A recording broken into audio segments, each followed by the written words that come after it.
Welcome back to another video. Here's what's coming up today. That's the old sheep. Oh!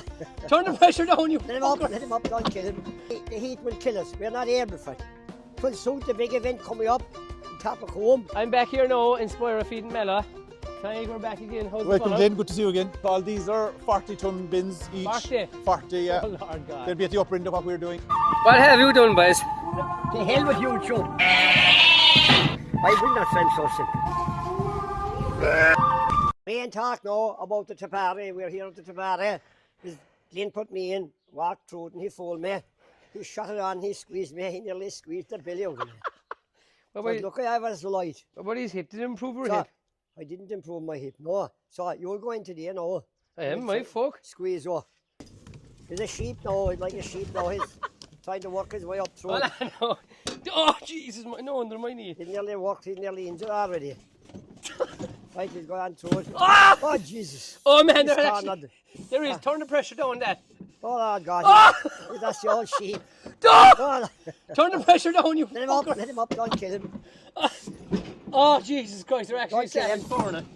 Let him out, let Let him me out. out. You can actually set the pressure's way up. That's why. The pressure was way down for you. So if you actually had bigger yaws or smaller yaws, whatever, you can turn the pressure down if you want to squeeze in that bit harder. Christ almighty. That would be good for a hip, right? You said you have a bad hip. I don't know about it. Welcome back to another video. Tis burning hot here in Barnestuga today. The heat will kill us. We're not able for it. It will suit the big event coming up in top of home. Big shearing event this Sunday. Starting early in the morning with the shearers, but big crowds are expected there throughout the day. There'll be dog trials, there's every different thing there for kids. Bouncy castles and everything. Bars and everything. But another thing that happened, Kilgarvan were knocked out of the Intermediate Hurling Championship. I thought it was one of the earliest years ever they were knocked out. 2 goals in the last couple of minutes. It was robbery, was it? For Dr. Crooks. One from a free 70 yards out, dropped straight into the net. Min Kilgarvan were beaten 217 to 119. Beaten by 1 point. No more hurling for the year now. Hurling all over now. And it's only the start of the summer, really. That's all. Hurling is gone now. We have a good few of the sheep sure, but I see a few lambs there in the mountain with dirt in them. They seem to have maggots there in the last few days, so this is the weather for it now, this hot weather. It will bring them on mad. Tough weather for shearing. It's hot to shear today. You want to be under cover. Glenn is going over to Spiro Feeding Mala. Here, looking about it, Ben. There's a 60% grant now for young farmers to get these meal bins, and meal inside the bins, of course, is way cheaper. And the door is a good job too. And the door here is a great job altogether. So this is it. Go inside from the bad weather. So come over here, Columla. This is a double one here now. So it's a split bin. So it is empty tomorrow now, love. Well, there's a bit of dust inside it. So the two of them now, you can have 2 different rations or 2 different nuts. So there's 60% grant for young farmers, but there's also a 60% grant for women. You don't have to be a young farmer, they get 60% grant. And if you're not a young farmer, you can get 40% grant. So I'm going over there now to Tig and Seamus. So we'll see what they have an offer. Back here now in Feeding Mela. Tig, we're back again. How's Welcome, the fun? Glenn. Good to see you again. We're getting on good with the new meal bin we got last year. So last year we got a split bin, wasn't it? That's right. 6 ton either side. Yeah. So 12 ton altogether. So we've it well broken in now, innit? That's good, yeah. It's good to see it working well. We're getting plenty use out of But it. I was talking to you on the phone, and look, we were thinking maybe expanding, maybe going to more fattening lands, and we were maybe looking at buying a bigger meal bin. But Okay. for the purpose of people watching as well, we said it's another chance to get a video.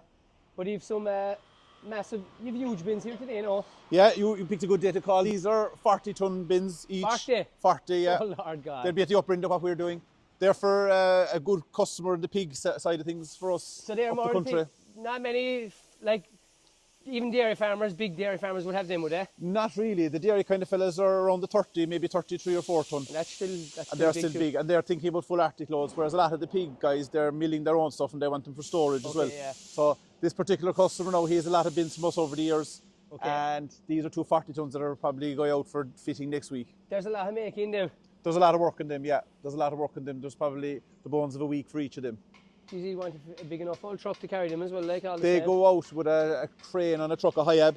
Okay. So that's a specialist lift in its own way, and we also for that job we're fitting the augers into his piggery as well. And with the augers, I was saying to you earlier, people watching this now, who have all bins, you know, like our last one there, Yeah. so, who are converting to dairy or whatever, can you fit augers to all bins? We can. We do a share that where you fellas will convert from one to the other, either dairy back Yeah. into beef or vice versa, and we can get adapters for the bottom of the bins to suit all types of augers And after if that. people, even if they got a different company before, you'd replace them if they were out of We date. do, or- yeah, and we work with all the suppliers of all the augers Right. and feeders, yeah.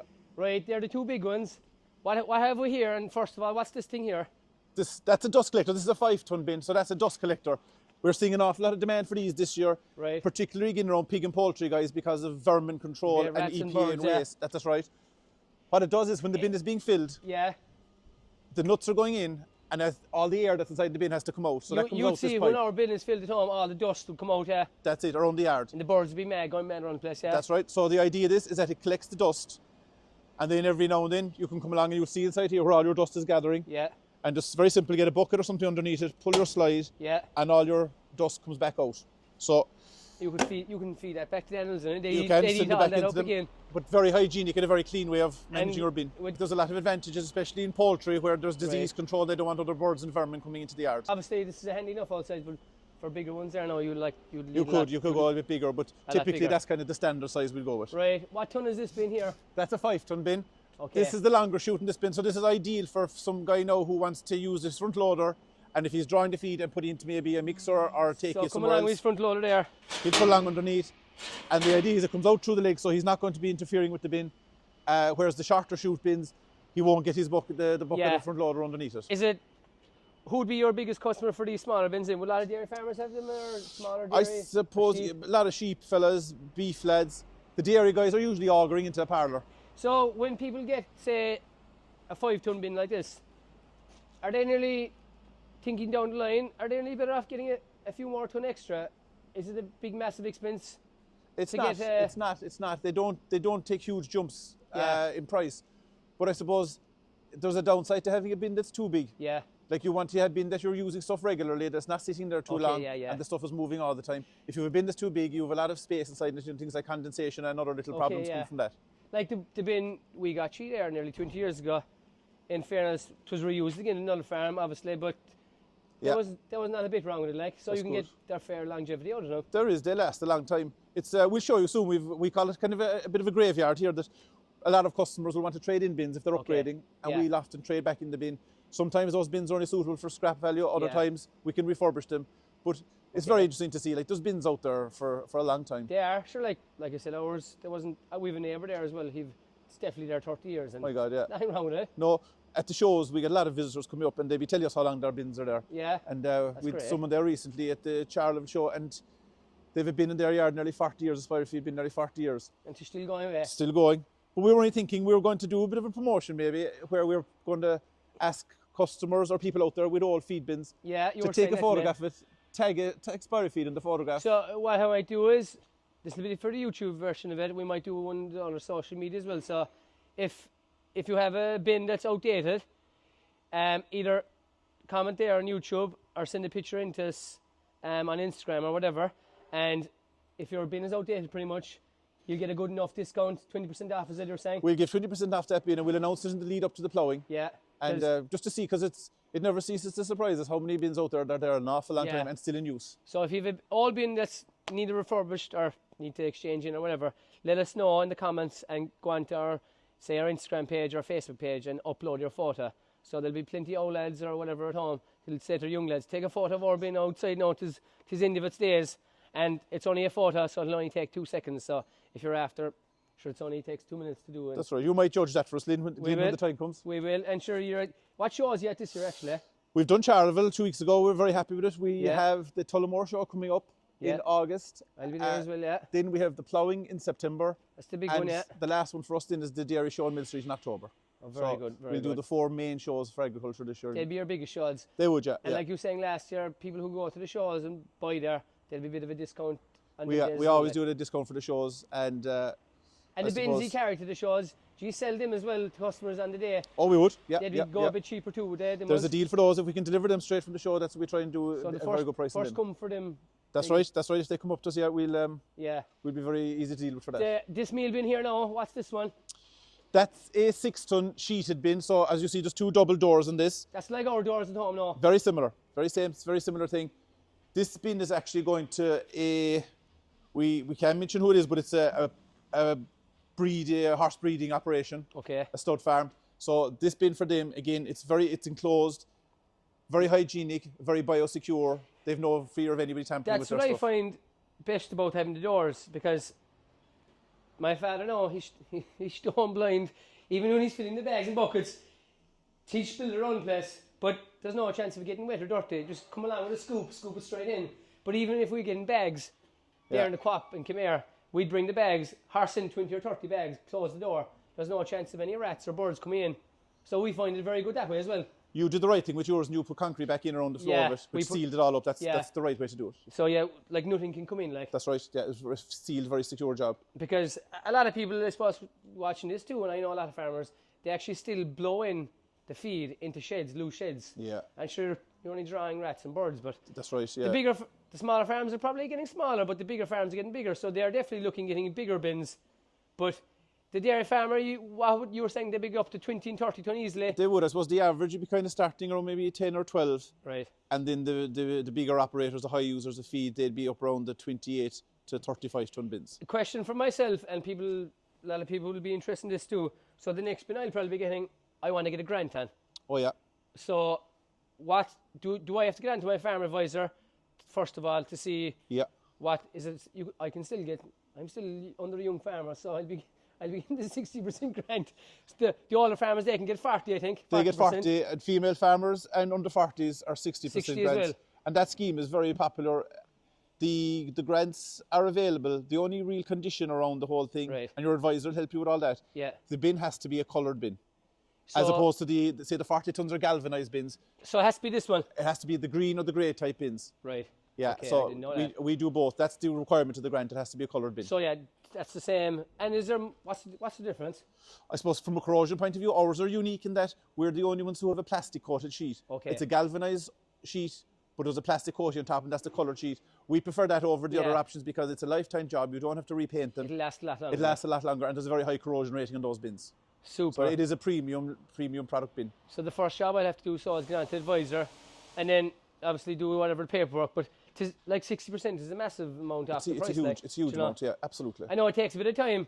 It does take a few months to do, but if people are thinking about getting bins next year, you're better off starting now. Well, it's a great help. Paperwork. And another thing that came in last year is they clarified around VAT, so you get the VAT back in a new bin. Okay, right. And I suppose with the grant, with your VAT back, and with the saving you'll make if you're moving from bags to bulk, like you wouldn't be long making back the price of your bin. Okay.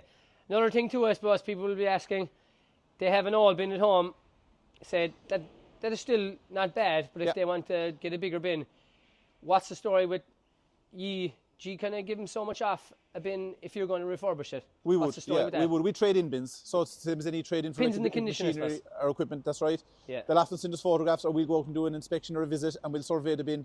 And if there's something we can do, ideally we'll recycle it and refurbish it. Yeah. Otherwise, it goes into scrap recycling. Yeah. But we'll try and refurbish them again. And then they're a great budget entry-level bin for maybe a 5-6 ton bin for somebody who might have an outside farm or a new entrant, want a small bin, a small holding. Yeah. They're a very affordable way of getting a bin. We'll show the graveyard there now as well. Yeah, over this way. We'll show it there now. Stay here, so take. This is the start of our production process, Glenn. So this is our punching machine. Okay. This takes in the sheets, which are standard 8x4 size. Okay. And then they'll punch and cut them to suit the type of bin being made. So Christian here now has the machine programmed with the different sheet types we need for all parts of the bin. Right. Oh, that's punching through it there now.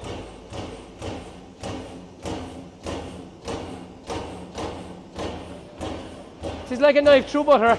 It is a very slick machine. That cost a few pounds off. It did, yeah, but you know, makes a very efficient process of the whole thing. And that's all run off the computer there. All run off the computer, Christian operates that here. And before this, what were you doing? Before that, it was a very manual operation. It was fellas handling sheets and into old-fashioned punching, hydraulic punches, manually moving around jigs and cutting it to the sheet manually then as well. So a huge efficiency gain in that. Where'd you buy that? Germany? Germany. That's a German machine, yeah. Very well made machine. Yeah, very happy. And he made in Germany last. Usually, they have a great name anyway.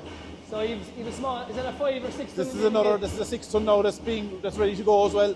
So that one now will be loaded up this evening for delivery tomorrow, I'd say. Right. This is a graveyard. This is where all the old bins come back to. So as I said a while ago, where we've customers who want to do a trade-in, or sometimes they might just ask us to dispose of their bin. Yeah. That's what goes on here. So we bring them back. This bin now, for example, obviously is scrap value only. That's ready to go for scrap. So the rest of them, then some of them then can be like this one here. It looks a bit old, but a new cone will go onto that, new pipes, new legs, and it'll go out. And again, it's a very affordable way of an entry into having a feed bin. So like, if you're quiet for a week or two, you go at these, then there's something. That's right. They're good filler jobs for that kind of purpose, but they end up being a very good bin, and usually maybe around a 5, 6, and 8 ton bin is what the limit of what we do refurbishing wise usually. Obviously, like, most people go for a new bin, but it's people, I suppose, who don't have the money, I suppose, for a new one, and the budget wouldn't be there, I suppose, is it? If you're going for a grant, the grant is the value of the new bin versus the trade-in. Yeah. So you might have someone who might be in a panic to get a bin. They might have an outside farm. They don't have maybe a long tenancy ahead of them. They might only want a bin for a few years. And it's a very suitable way in. But for existing customers, it's a service we provide that if they have an old bin, we'll always try and trade it with them to keep them in the Spire feed. So we've the drone up there now. There's a lot of them there, so you'll be even good bit of. We've a good few to go through at the moment, but like that, no, they won't all have a second life. Right. So let us know on Instagram there as well. We'll put up a post around now and go across Instagram, upload a photo of your old bin, and you could be in with a chance of getting 20% off a new bin, so which is a lot of money. And if you're going for a Grand Aid bin, it's even more again. It is very good, but we're always fascinated to hear from people at shows, especially. They love telling us how long the bin is in the yard, and sure, we love hearing that. That's great. They're built to last, so. They're built to last, absolutely. That's the main thing. That's for sure. Seamus Fitzgerald, you're the other half of the company. That's right, good to meet you again, Glenn. It's been a quick year since you were back this last time. It has, in fairness. The bin is still going, they're in the scratch, my father hasn't hit it off of the right thing. I see that all right in your videos and stuff, it seems to be. It is going good. We were talking there off camera, what's the biggest meal bin you can go up to, like our silo or whatever you want to call them? This is 40 ton, is it? This is 40 ton. We also do the 50 ton, and we also do 60 ton. And for the larger, we'll say industrial plants, we go anything up to 80 tons. Big feed mills now, is there? Yeah. So what happens for anything larger than 40, really, we offer them to the commercial industrial plants. Right. So you have the likes of, we'll say, grain merchants, feed mills, all companies like that throughout Ireland. Right. So what they would do is, obviously, they buy a lot of raw material. So it's trucked into their premises. Right. It comes from the boat, or it comes from storage. Yeah. So large volumes come. Basically, it's tipped into an intake. From the intake, that material is lifted up, elevated up to the top. Yeah. And then it goes into conveyors, and then there'll be a line of bins. And do you do the conveyors as well and all that? Yeah, we make the conveyors, the elevators. Yeah, we do that. We have a sister business as well, which is so like people. There could be a few big companies watching this now who wouldn't know. I didn't know that. No, watching that. What's that company called, or how they contact you if they want conveyors or anything like that? Flow Engineering. MAC. MAT. Yeah, it originated from Material Flow. Right, Matt Flow. Right. So yeah, basically we work with most of the milling companies throughout the country. And is that here in Mallow as well? That's in Mallow as well. Yeah, that's over near the old the sugar factory. Okay. Yeah. Yeah. So basically, what we do is we supply the likes of the feed mills and the industrial grain plants and all that, conveying, elevating equipment. Yeah. And thanks to the products of Spire Feed we're able to incorporate those products into the projects we do. Yeah. So if customers come to us and they have storage, they need storage requirements, or they need weighing facilities, stuff like that, what we do is we incorporate all these products into those projects, and we deliver them to the customer. What's the smallest bin you have? So I see there's 2 little bins here. Yes, these are the... I suppose there are not too many. There's not too many people behind them, is there? These are the specials. These bins, look, to be honest, it was actually Christian, our engineer, who put the time and effort into these. There's a bit of making there. We get a lot of interest in these. Right. A lot of interest in these. I don't know how many times we go to the show. Small chicken farmer north, no? Would you believe it? There was one customer that came to us, and they just said, I want one, and they wanted for pet food. Right. Yeah, so all they wanted to do was to be able to get a bag of pet food into it, and they leave it outside, and they just use it for pet food. It's classed up. Is everything to spec, to the same, like, is that the spec? It pretty much is. The sheeting, everything is the same. Yeah. obviously the size of the stuff is scaled down. There's a bit of making that the whole a huge amount of makings, yeah. So basically what Christian did was he went to his 3D model drawing and he just scaled it back. And then from there he cut the sheets and he drilled the holes and did everything to suit. So, but what is the, say for a farmer, what's the smallest bin you do for, say, a small farmer looking for? We always say 5 ton, but in reality, because of the production system, the 5 ton and the 6 ton are basically the same. Okay. They're the same product. That's the 5 ton there, isn't it? Yeah. So most of the customers would say the most standard would be of the 5 or the 6 ton would actually be this bin here, which is just ready for shipment to go onto the truck. Yeah. So if you look, then that's actually higher legs than this bin. Oh, it is a good bit higher, yeah. And the idea that is that's for a loader for we'd say mostly for customers now we'd say that are buffer feeding the dairy industry. So what they'd have is they'd have cows coming in to the parlour during the early winter, maybe during drought seasons. Hard to believe we're getting that in this country. You actually are up the country, especially at the moment. And what they do is they add meal to their diet feeders and they mix it all. So they need to be able to get a loader underneath it. But as 90% of the farmers, they don't need a height because they're using bags, barrows, bins, totes or whatever. Exactly, so it's easier for them. But the doors here that's enclosed is a mighty job, especially like I was saying, for storing stuff, for vermin is birds and everything. But like they're a great job. They're a very good job. Would you believe it? I find as well that it's very important to tell customers, because we get a lot of customers that come to us and say, geez, they think it's a shed. And like I always say to them, it's dirty in there. It gets dirty. So they need to know that it's a great place that for feed, it's sheltered and everything, but it can get dirty. Well, I've one at home myself, and to be honest, if you open the doors and look into it, it's a mess. Well, we put in a few sheep and lambs there this year. Like, we actually use it for sheep and lambs. The doses and all those things stacked inside. A good place to hide away stuff as well. That's right. If someone's calling now, you can close it up. Harsh everything in there. Yeah. No. Of course. Look. They have their advantages. If you're going to keep, they're a super job as long as you keep them clean and keep them tidy. If you don't, it's like anything. It becomes messy. Exactly. That's all. Exactly. No, that's A1. I'm going to go straight in here to Matt without even telling him I'm going recording. Matt, you were here a long time working, are you? I am here a good few years, all right, Glenn. 5 or 6 years in there. Yeah, and a bit of interest with it. Yeah, that's all right. Yeah, but you were here from day one, kind of when they started making the bins. Oh, yeah. You're a local man, are you? Oh, yeah, Lumberstown. Lumberstown. 3 miles away. You're a farmer as well? Oh, yeah. A struggling farmer. Poor farmer like myself. Poor farmer, yeah. Barely surviving. Oh, yeah, exactly. Beef or what have you? Beef. What kind of animals? Sucky, Limousin, Belgian Blues. Is it AI or bull or what? No, it's finishing cattle, buying suckies. Okay. And finishing them. A good enough year to be selling, but not a good year to be buying. Yeah, but you can buy them too, like myself to be. But when you were buying them, do you buy them in marts or would you buy them off farmers or what? Privately and marts. Right. Yeah. But bulk them with marts. Usually kind of limousine, not Shirley's or. Yeah, no. Not Shirley. No mess in the Shirley's of you. No. Angus. No. Yes, Angus. Whiteheads. What finishes the best? For me, Limousin. Yeah. Limousin kind of a cross, I suppose. Yeah, Limousin cross the Frisian. But no, you don't have you don't have to be worrying about calving sauce. No, not anymore. And what about pneumonia and all that? No problem with it. But there's good enough all land up around where you are here. Yeah, not too bad, like. Tillage, a good bit of tillage too. A lot of tillage, grain, dairy, a bit of everything. Right. Yeah. These meal bins now, these silo bins, well, like when you started out farming, there was no such thing as a meal bin, I suppose. Oh, there was. Was there? There was. We're not in Cork, we're not that backward. Oh, fuck it, We're a bit ahead. They're not carried that long at all. Yeah, you must catch up.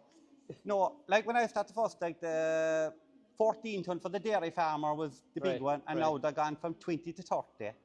I know it is a big yeah. And the pigs in mostly 40 tons and the pigs and 50 like. Pigs are going away up into the clouds. Yeah. And you have the beef band in, the 5 and the 6 ton. Right. Yeah. So I remember when I was only young lad, I used to go up for school. My father was blown into a shed, the nuts. That's right, yeah. And like you'd go in the morning, I'd be filling up the fertilizer bags, and the rats would start running. You have a lot of vermin. Oh, a lot of vermin and rats, birds and everything. The bin, in fairness, done away with a lot of that. Yeah, the only rats we have come up around the place now is up along the river. Yeah. Because usually they come up along the rivers. But yeah.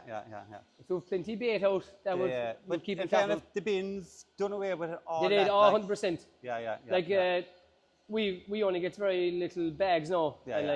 you'll see when we get the bags, there'll be holes in them, all right? Like, yeah, but they're still knocking around the rats. But like. mostly now, 90% of farmers nearly have bins now, like, and like the beef man there now, the 5 ton and 6 ton. Yeah, is a gift to him, like. Sure, it's brilliant, especially when they're getting older, when they can open it up and put it straight into the loader, into the bucket, like, making things easier. The dyed feeder now is a big thing as well, like the gravity being out of the dyed feeder augers. Yeah, sure. Most dairy farmers have a dyed feeder now, like. That's right, yeah. But you're working here a good while, so you. I'm here a good bit, alright, Glenn. Yeah.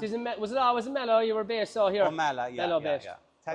Well, we had the man before us, John Capeless, had it, and it's a bit disappointing that 2 Kerrymen came in with a preferred Corkmen.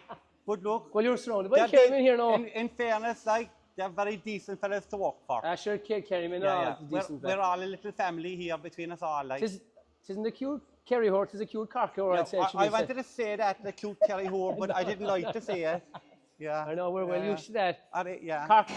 Cork are into the final. Yeah. Thanks be to God, like. We'll be hoping Kerry win and Cork losing it. So that'll get me in a bit of trouble now, because I'm always in Cork. But he never went for the small ball, that was the only thing. No, even though I have a hurling game this evening myself in Clarney against Crokes. Yeah. We'll give you a few tips there later on, because. Look, he haven't won All Ireland in a long time, so he can't say much. The Kerrymen now would be, with the small ball, wouldn't be as good, like. We won the first All Ireland we taught you everything. Don't forget that. It wasn't hurling. Twas the first hurling All Ireland Kerry won. No. Twas. I don't think so. You used to play when you were younger, aren't you? Oh, we all played when we were younger. Yeah. Tis great when you can keep it up. I'm 35 now, and you're only 36. So you're a couple of years younger than me. I think a small bit on, eh? Yeah, small bit.